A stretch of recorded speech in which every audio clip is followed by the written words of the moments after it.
भासं ततोऽजयमुदीरये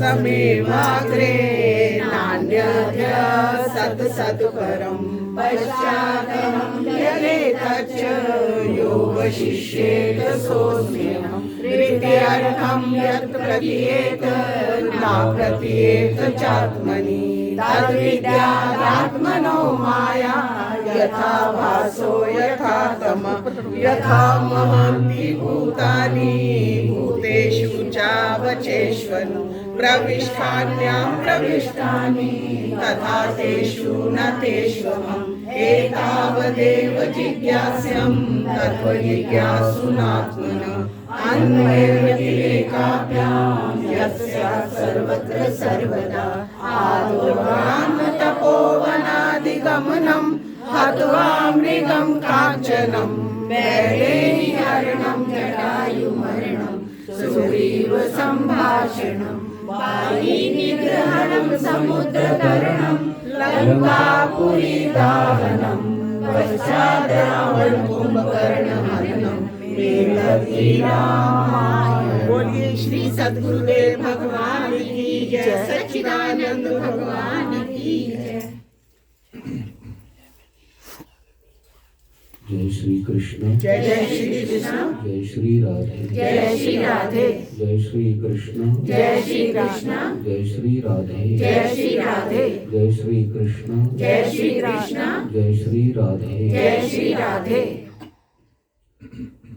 भगवत चरणानुरागी भक्तवृंद, श्रीमद् भागवत जी का आज चौथा दिन है।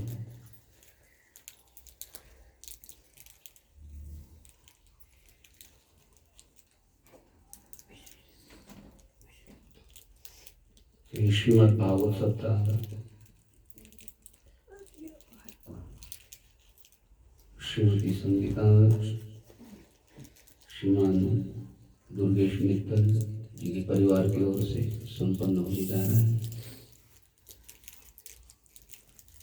और श्री नर्मदेश्वर भगवान और ठाकुर जी इस भागवत सप्ताह यज्ञ के मुख्य यजमान हैं। ये आप सभी के योगदान से भी श्रीमद् भागवत सप्ताह संपन्न हो रहा है।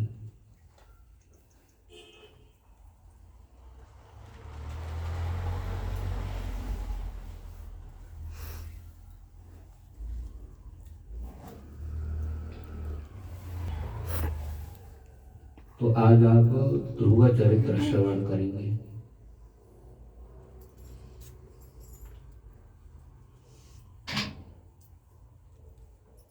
मनु महाराज के दो पुत्र हुए, प्रियव्रत और उत्तानपाद।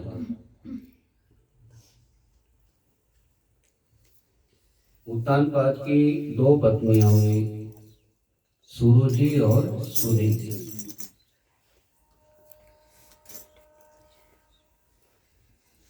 सुनीति का पुत्र है ध्रुव।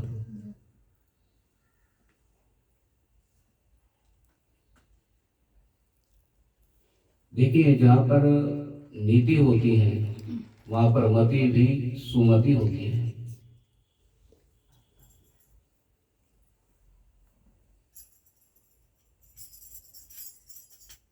एक दिन ध्रुव पिताजी की गोद में बैठने का प्रयास कर रहे थे,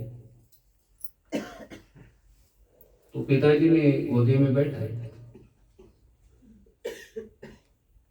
सौतेली माता ने क्या कर लिया, हाथ पकड़ के नीचे उतार और ध्रुव को कहा कि तू मेरी कोख से उत्पन्न नहीं हुआ, इसलिए आपका अधिकार पिताजी के गोदी में बैठने का नहीं है।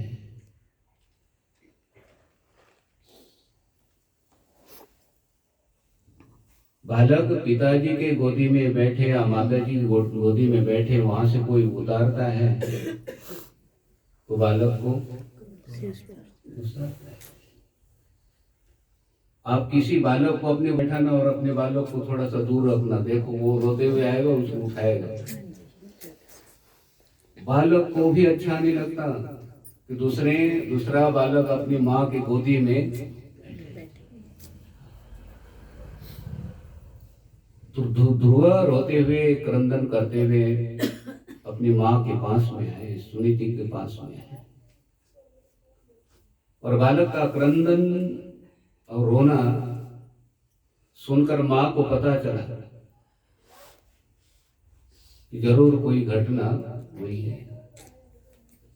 बालक के रोने से भी माँ अनुमान लगाती है, चोट लगी कैसे रोता है, भूख लगी कैसे रोता है, कोई चीज चाहिए कैसे रोता है। ठीक है, कुछ चीज लेनी हो ना माता पिता से, धीरे से रोता है वो।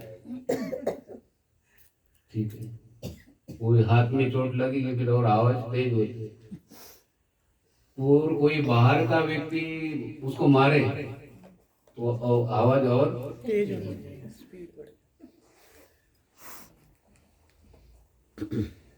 और जो ध्रुव की आंखों से जो अश्रुधारा बह रहे थे वो दुखाश्रु थे। एक आनंद आश्रु होते हैं और एक दुखाश्रु होते हैं। दुखाश्रु गर्म होते हैं, आनंद आश्रु ठंडे होते हैं। कोई रिलेटिव या पुत्र या बेटी बहुत दिनों के बाद हॉस्टल से या बाहर से घर में आते हैं तो माता पिता के आंखों से आनंद आश्रु, या कोई दिव्य चीज आपके घर में आई, कोई वाले साइकिल चलाता होगा और उनके घर में 10 लाख की मारुति कार आ गई, उस समय सारे परिवार को,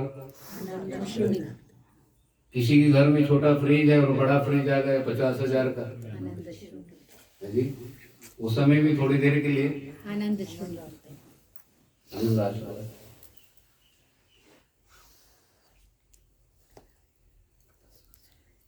ससुराल से बेटी पहली बार घर में आई, आनंद आ जाता है।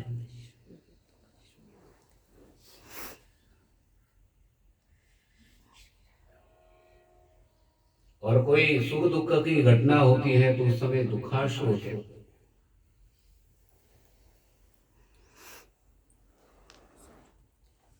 या कोई शरीर के अंदर में दुख है या कोई दर्द है, जैसे दांत का दर्द है तो दुखाश्रु होते हैं। दांत का दर्द और पेट का दर्द बहुत सहन करना बहुत कठिन हो जाता है।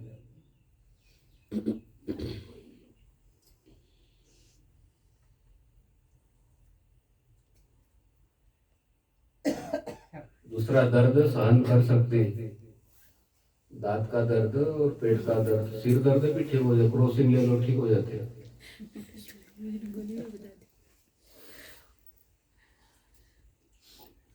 क्रोसिन वैसे तो बुखार के लिए होती है, डिस्प्रिन होती है। हाँ, मैं वही सुनना चाहता हूँ। सुना दिया, दवाइयों का भी पता होना चाहिए।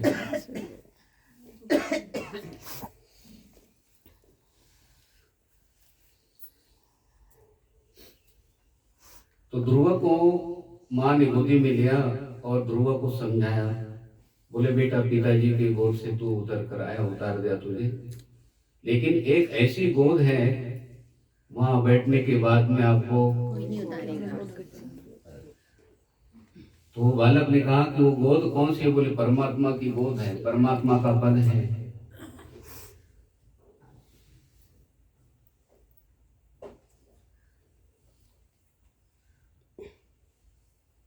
भाई जिस बालक को पिता गोदी में ना बैठा है तो बालक को दुख है ना, और सौतेली माँ बैठने नहीं दे रही है।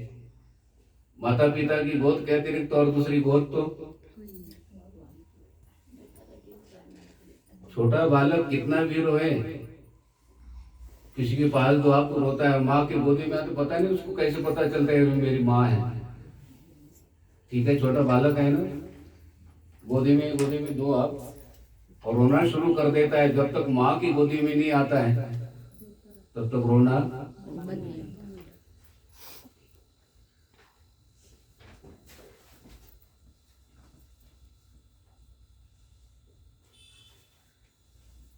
तो माँ ने कहा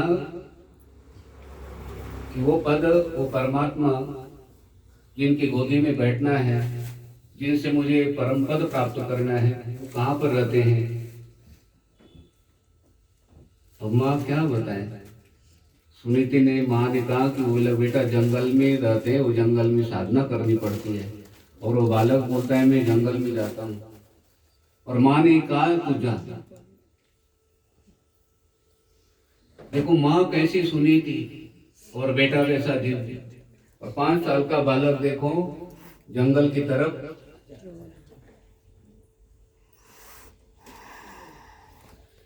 ऐसी जगह बैठिए कोई न बोले उठ, और ऐसी बात बोलिए कोई न बोले झूठ।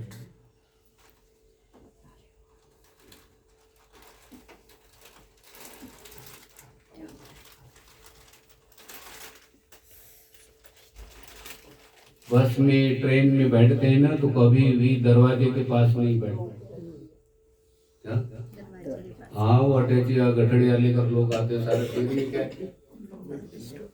बस में भी कभी जो दरवाजे के पास में कंडक्टर की सीट होती है ना, वहां पर कभी नहीं बैठना।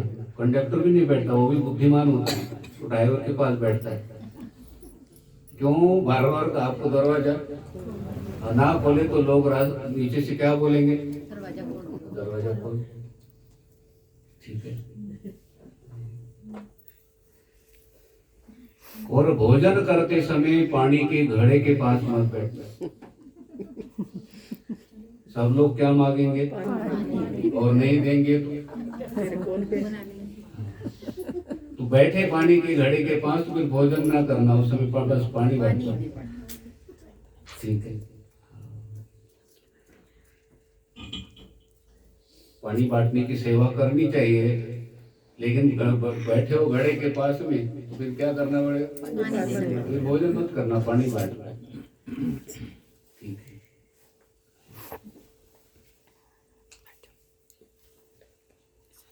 तो ध्रुव जिस समय चलने लगे जंगल की ओर, कहते हैं परमात्मा की तरफ चले तो परमात्मा मदद करते हैं। साधक 1 कदम चले तो परमात्मा 10 कदम चलते हैं। और देखिए नारद मुनि वहां पर आए। नारद मुनि का कार्य क्या है? भगवान की तरफ लगाना। नारद मुनि आए, नारद मुनि ने कहा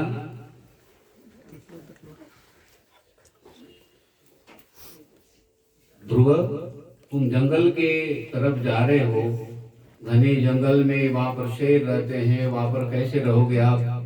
और इस अवस्था में जाना नहीं चाहिए। परीक्षा ली, लेकिन ध्रुव ने कहा मुझे तो परमात्मा की प्राप्ति करनी है।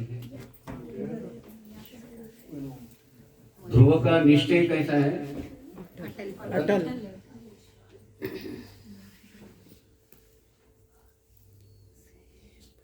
जहां सुनीति होती है वहां पर ध्रुव प्रकट हो जाता है।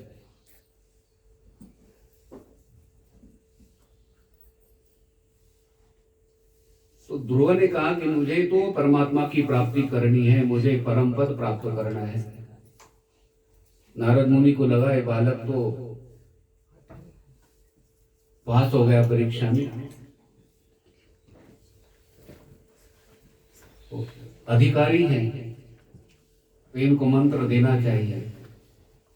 तो नारद मुनि ने कहा कि बोल बेटा मैं मंत्र देता हूं, और वृंदावन में मधुवन है, उस मधुवन में जाकर आप क्या करो? साधना करो, तो आपको 6 मास में भगवान की प्राप्ति हो जाएगी।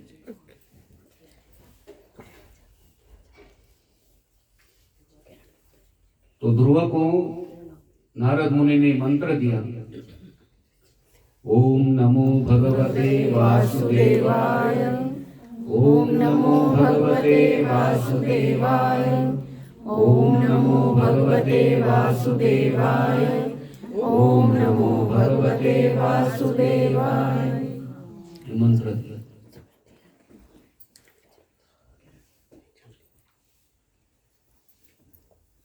ध्रुव दिव्य तीर्थ में नदी में स्नान करके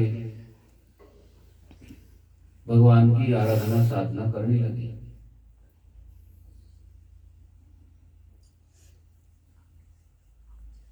देखिए कभी फल खा के हैं, अलग अलग महीने में अलग अलग साधनाएं बताई।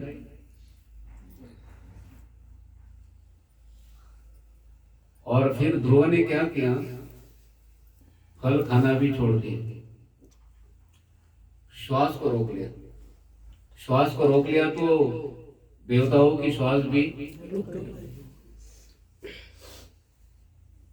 उस समय सारे देवता भगवान के पास में गए, बोले प्रभु हमारी श्वास रुक रही है। तो भगवान ने कहा ध्रुव साधना कर रहा है और ध्रुव ने श्वास रोक ली है, इसलिए तुम्हारी भी श्वास। भगवान के साथ हमारा मन मिल जाता है तो मन क्या होगा, अभी भगवत रूप हो गया, भगवत स्वरूप हो गया। जब गंगा जी सागर में मिल जाती हैं तो सागर हो जाती है। अपना मन भगवान का मन फिर अलग नहीं रहता।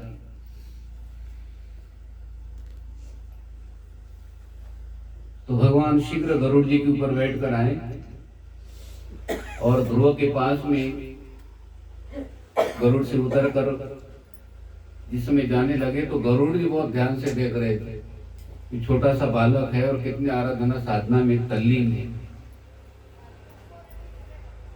तो भगवान ने ध्रुव को आवाज लगाई, लेकिन ध्रुव ने आके, तो शंख है, भगवान ने क्या कर लिया, ध्रुव के गाल को लगा दिया तो बड़ी शांति उनको मिली। उसके बाद में भी ध्रुव ने आंखें नहीं खोली। तो भगवान ने क्या कर लिया, जो अंदर नारायण की मूर्ति चल रही थी उस मूर्ति को वहां से, हाँ उस समय लगा ध्रुव को कहे भी अंदर भगवान दिखाई नहीं पड़ रहे, तो ध्रुव ने आंखें खोली तो बाहर कौन है, साक्षात नारायण। बोली श्री विष्णु भगवान की जय, लक्ष्मी नारायण भगवान। गरुड़ जी ने, वो ध्रुव ने दर्शन कर लिया। ध्रुव को कहा कि मैं आपकी साधना से बहुत प्रसन्न हूं,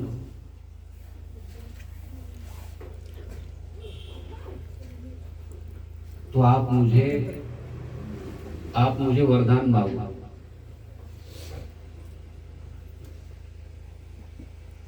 तो ध्रुव ने कहा कि बोले प्रभु मुझे ऐसा पद दो जहां से कोई मुझे उठने के लिए। भगवान ने कहा आपको पद भी मिलेगा और राज्य भी मिलेगा। बहुत वर्षों तक ध्रुव ने राज्य किया।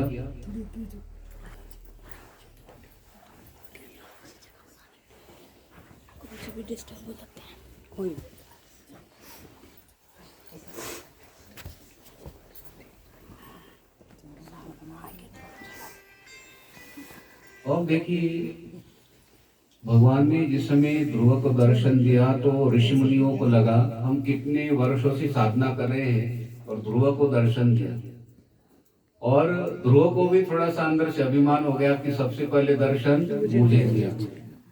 तो भगवान ने कहा ध्रुव तुम्हें लग रहा है दर्शन सबसे पहले दिया, तुम पीछे मोड़ कर देखो तो अस्थियों की हड्डियों की जो पहाड़ है वो पहाड़ जल रहे थे। तो ध्रुव ने कहा बोले प्रभु ये क्या है, बोले तुम्हारे हड्डियों के अस्थियों को पहाड़ है।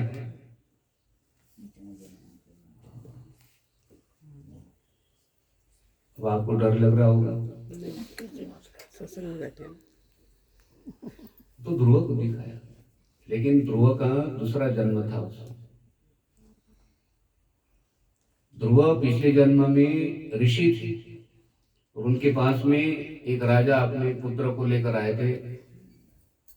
रानी साथ में थी, रानी की गोदी में पुत्र था। और जिस समय वो ऋषि का दर्शन करने लगे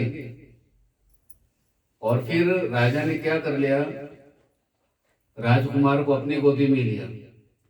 उस समय ऋषि की दृष्टि राजा की तरफ गई तो उस ऋषि को लगा कि मैं भी ऐसे ही राजा के गोदी में बैठता क्या, और वे वासना इच्छा जगी। 6 मास के बाद में उस ऋषि को दर्शन होने वाला था भगवान का। अब उनकी क्या इच्छा हुई, राजा की गोदी में। और अंतिम यात्रा के समय में भगवान का चिंतन हो नहीं पाया, उनको राजा की गोदी में बैठेंगे तो कितना अच्छा लगेगा, राजा के घर में मेरा जन्म हो, है जी। जिसने कभी सोने के चांदी के बर्तन में चाय न पी हुई हो, भोजन न किया हो, और कहीं पता चला हो सोने के थाली में भोजन करने का मौका मिल रहा है, तो अच्छा लगेगा कि बुरा लगेगा? अच्छा लगेगा। सबको पता होता है शादी विवाह में भोजन अच्छा होता है। घर में काकू भोजन करने लगा, बंद करे, माँ क्या खाएगा? पानी भी मत पीना, है जी। माँ डांट लगाती है, इतनी चीजें वहां पर बनाई, मामा नाराज हो जाएंगे, तो तू घर में खाता जा रहा है। माँ को पता है अच्छी से अच्छी चीजें वहां पर बनेगी, नहीं बनी है, मिलेंगी। चीजें तो रात को ही बना के रखनी पड़ती है।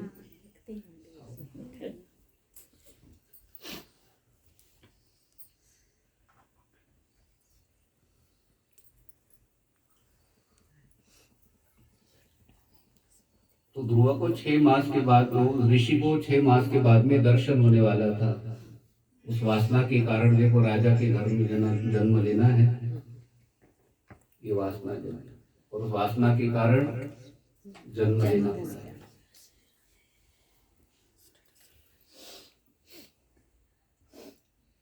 इसलिए कहते को किस प्रकार की वासना हो, कैसी वासना हो, भगवान ने कहा यम यम वापि स्मरण भावम त्यजत्यन्ते कलेवरम तम तमेवैति कौन्तेय सदा तद्भाव भावितः। जैसा भाव अंतिम यात्रा के समय बनेगा उसी भाव को प्राप्त। लेकिन साधना व्यर्थ नहीं जाती।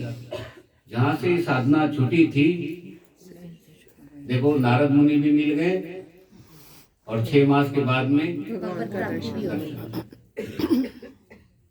तब भगवान ने ऋषि मुनियों को कहा कि ये बालक नहीं है, ये पहले जन्म के कौन है भाई? ऋषि है। और एक बात कही है, ये पूर्व जन्म का बूढ़ा व्यक्ति है। कौन है? हाँ,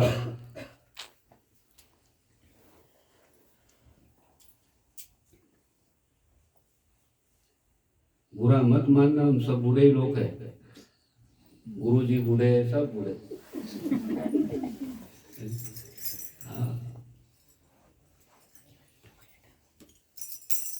how old are you? Old का अर्थ क्या होता है?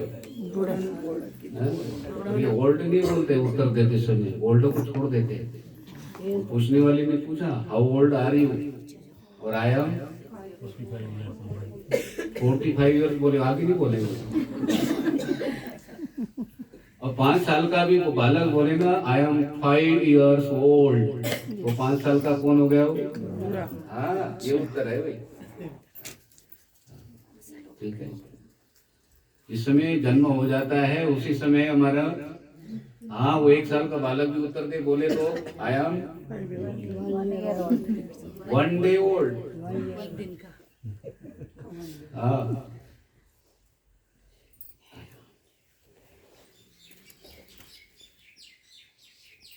ध्रुव के बाद में प्रहलाद चरित्र आता है। प्रहलाद जी ने भी शिक्षा दी। देखिए, हमें यहाँ पर पता चलता है भी भगवान बालक को भी दर्शन देते हैं, युवा वाले व्यक्ति को दर्शन देते हैं, और जो वृद्ध हैं उनको भी दर्शन देते हैं। शबरी वृद्धा है, दर्शन दिया, ध्रुव को दर्शन दिया।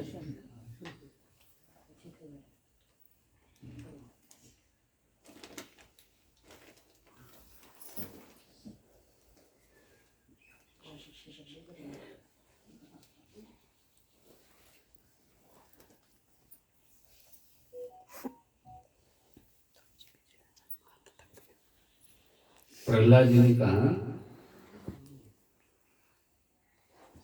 कौमार आचरेत प्राज्ञो। प्रहलाद जी ने कहा बाल्यावस्था से क्या करनी चाहिए भाई? साधना करनी चाहिए। दुर्लभम मानुषम देह ये मनुष्य शरीर कैसा है? दुर्लभ है।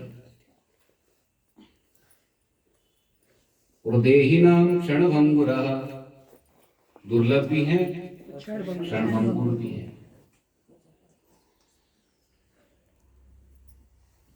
और दिव्य बात की प्रहलाद जी ने, मुग्धस्य बाल्ये कौमारे विंशति, बाल्यावस्था में कहते हैं जो 20 साल होते हैं ना बाल्यावस्था के, उसमें कुछ भी पता वैसे ही निकल जाते हैं।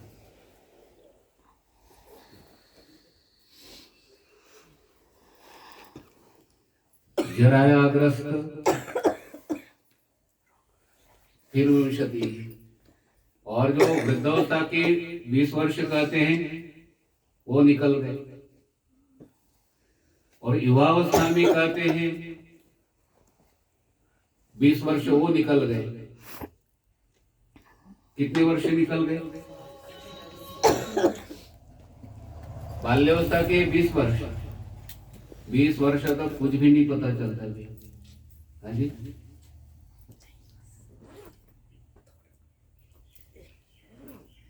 20 साल के बालक लोग ज्यादा होते सत्संग में। मम्मी दादी जाओ, ठीक है। 20 साल तक पता नहीं लगता भी, खेलने में मन लग जाता है।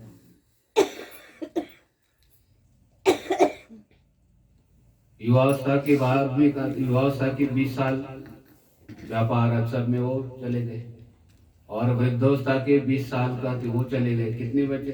40 बचे।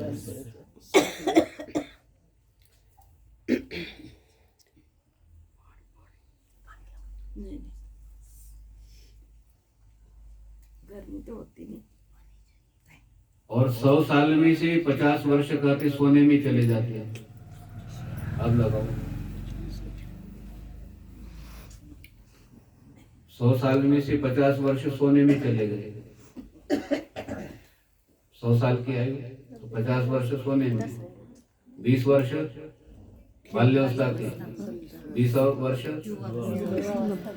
और 20 वर्ष ज्यादा हो गई। 10 साल।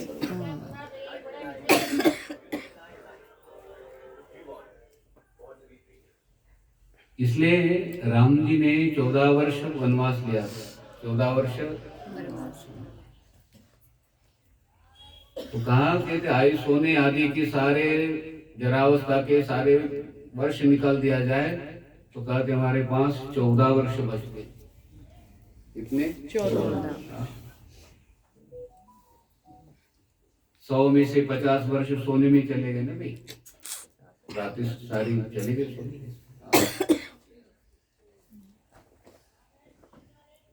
20 वर्ष बाल्यावस्था के, 50 और 20 कितने? 70।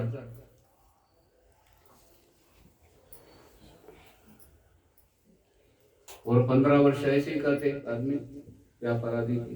कितने हो गए? 85। 85। अब कितने बचे अपने पास? 15। तभी एक साल में नहीं बचा लिया। ग्रेड मिल गया। 14-15 साल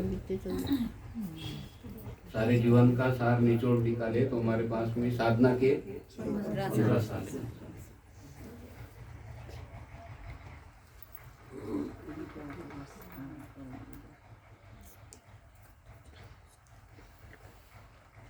तो प्रहलाद जी को बालकों ने पूछा कि प्रहलाद तो ऐसी बातें करता है, बोले ये ज्ञान तो मुझे माता के उदर में ही हुआ, और ये ज्ञान किसने दिया?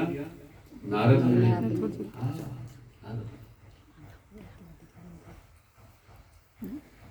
इसलिए कहते हैं बाल्यावस्था से ही साधना करनी चाहिए।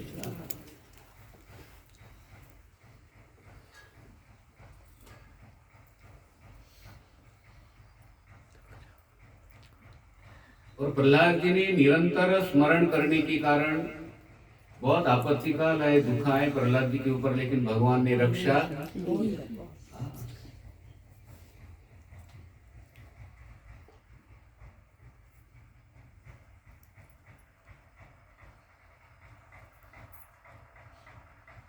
प्रहलाद जी को पहाड़ की चोटी के ऊपर से फेंक रहे थे दूध, तो प्रहलाद जी को कहा दूतों ने, अरे प्रहलाद, वो बालक तेजस्वी बालक था ना, तो दूतों की भी फेंकने की इच्छा नहीं हुई।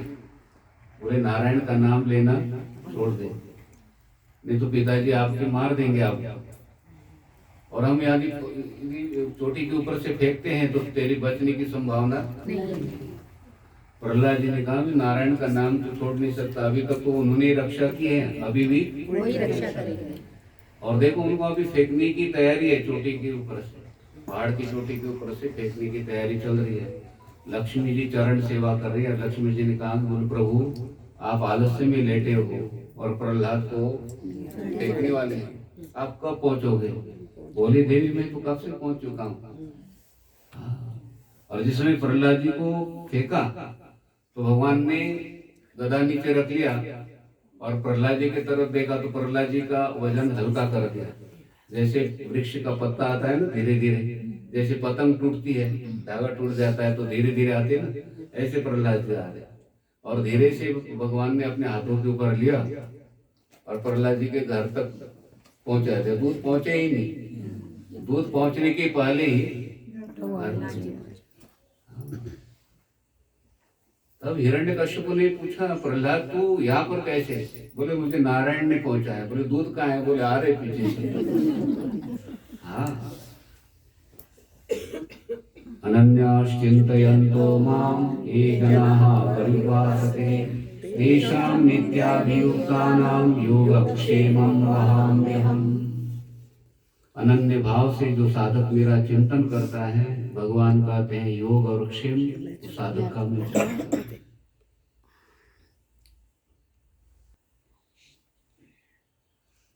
उस साधक की मैं रक्षा करता हूं।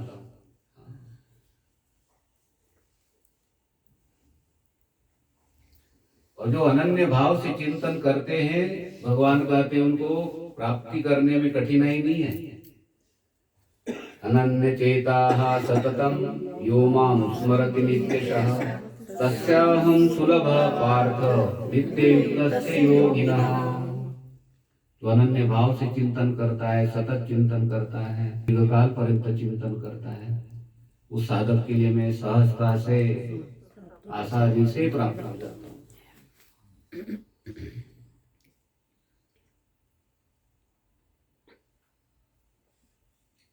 भगवान का स्मरण करना आसान है कि चिंगम चबाना आसान है? चिंगम समझते हो? एक बालक ने बताया मुझे, हाँ, मेरे हाथ में दिया, बोले खाना है, बोले उसको। मैंने कहा मैं नहीं खाता हूँ, है क्या? बोले चिंगम है। बोले चबाते जाओ चबाते जाओ। बोले इसमें से क्या निकलता? बोले निकलता तो कुछ नहीं। बैलून्स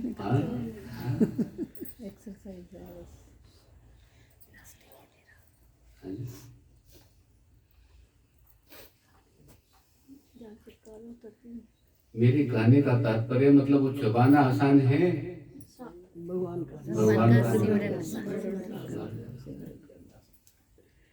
पुदीने की गुच्छी तोड़ना और तोड़नी और उसकी चटनी बनानी वो आसान है या भगवान का स्मरण आसान है? भगवान का स्मरण आसान है। आसान फटाफट बोलते हैं। भगवान के स्मरण के लिए अभ्यास करना है और हमारे हाथों को अभ्यास होता है। अभी पुदीना तोड़ने को बहनों के पास गुच्छी तोड़ देंगे ना, फटाफट फटाफट तोड़ देंगे। जिस साधक ने सत्संग ना सुना हो और हम माला बांटे उनको बोले उसको हाथ में डाल के ना जप करो, गुरु जी ने की दिया है।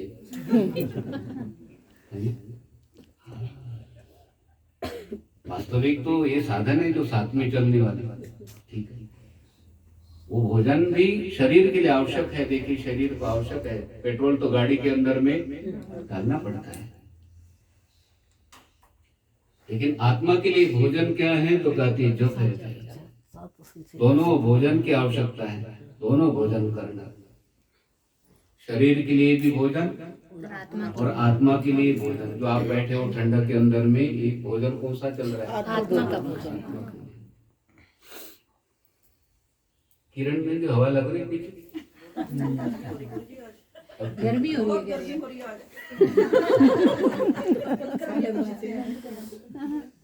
देखो गर्मी बोलते तो मुझे बहुत अच्छा लगता है। कल वो रमेश जी का कंपन हो रहा था शरीर में, मैंने कहा आप मेरे पास में आ जाए। क्या तो जो साधक होते हैं सहन नहीं कर पाते, तो मैंने कहा फिर इधर आ जाओ। ठीक है, गाड़ी में झटके लगते, बस के अंदर में जो ड्राइवर परिचित होता है तो बोलते फिर आगे आ गए। ठीक है, वो तो ड्राइवर कंडक्टर है भाई, वो तो गुरु जी है ना, मुझे तो चिंता होती है, सब परिवार होता है जी। रसोई में बैठे उनका भी ध्यान रखना पड़ता है, पीछे बैठे हवा चल रही थी, मुझे लग रहा था कांप रहे हैं सभी सब, पीछे कंपन हो रहा है।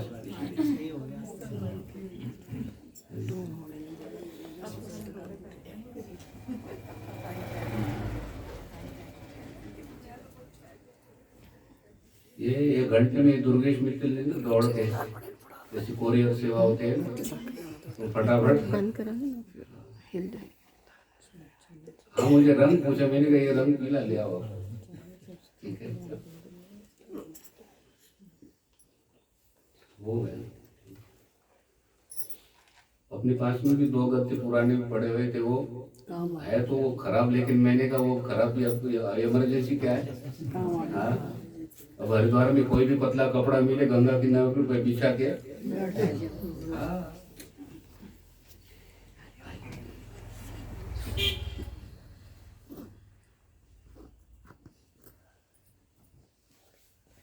भगवान का जन्म होने के पहले, मतलब कृष्ण भगवान का अवतार होने के पूर्व राम जी का अवतार होता है, राम अवतार, और उसके पूर्व वामन अवतार।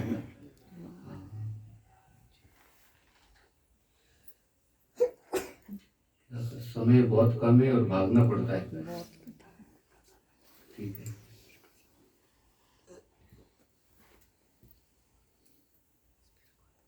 बलि राजा के यहाँ पर वामन भगवान यज्ञ चल रहा था, जहाँ पर यज्ञ होता है, जहाँ पर साधना होती है, वहां पर भगवान आते हैं। और बलि राजा सामान्य नहीं थे, उनके साथ शुक्राचार्य जी गुरु जी थे, जैसे गुरु जी बताते उस अनुसार यज्ञ चल रहे थे। और जब यज्ञ संपन्न होने लगा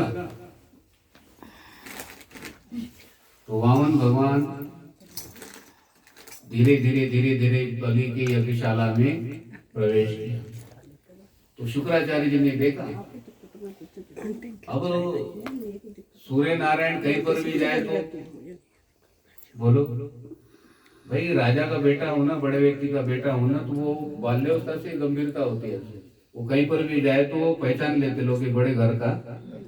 हाँ, ये जो गाड़ी होती है ना धकेलने, जिस गाड़ी में बालक बैठा थे, स्टॉलर स्टॉलर स्टॉलर भी मुझे नाम नहीं आ रहा। बच्चों को घुमाते हैं। हाँ बच्चों को घुमाते, स्टॉलर होता है मुझे, स्टॉलर कोई बात नहीं, स्टॉलर हो कीलर हो। उस गाड़ी के अंदर में देखो रुमाल होता है, बोतल होती है हाँ पानी जी, सब की, कुछ रखने की जगह। और माँ धीरे धीरे लेकर जा रही। वो बालक इतना गंभीरता से बैठता है जैसे लगता है शेर जी है।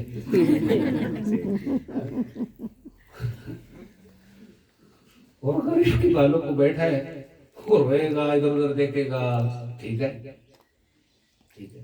हाँ, अंतर आता है। मुंबई में बालक होते हैं ना बड़े घरों में, दिल से आवाज निकालते हैं, और अपने गली में सब गली को पता चल जाता है। पता चल जाता है। वो मुंबई का बालक है, वो फ्लैट में माँ धीरे धीरे होती है तो वो संस्कार होते हैं, ठीक है। और पुणे में गाने वाले लोग बहुत है, वहाँ संगीत लाइट है जी, स्वर में रोते